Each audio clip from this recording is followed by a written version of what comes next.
Nice.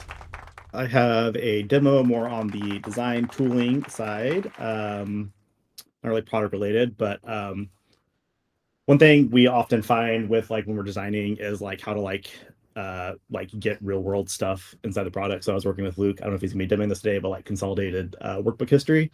And when you click one of these, we have like a list of changes that come in. Trying to get this in Figma to like iterate on the style of this is just like super hard and tedious. And so what I did was I used Claude to work on a little Figma plugin that can like take the image, and if I paste it in here and say like make me this in Figma nodes, and I paste the image, what it's going to do is kind of work through the image, look at it, and then kind of I have this Claude MD file that talks about how to like work with the Figma API via the plugin, how to create things. And so what it's going to do is go ahead and grab that for me, and looks like it's almost done generating, and super fun watching this. Hold on one second. Okay, it's done. I can come up and copy this somewhere.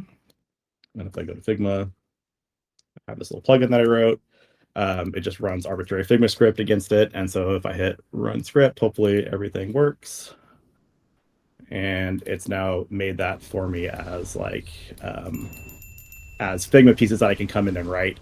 It works on this table too. I had done one with this table. I won't make you watch me do it, but I can run it again and paste it in here. Hopefully it'll work and create the table for me. There it is. It's not perfect, but it like, recreate the table for me to go chase and do things.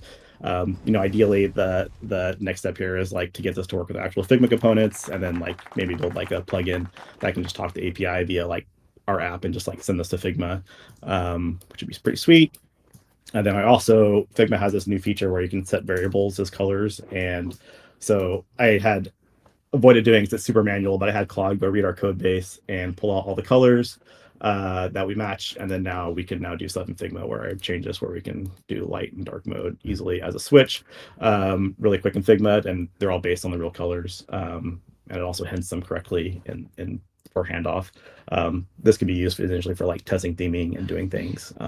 Anyway, it's pretty fun for like design tooling side to go chase something using AI.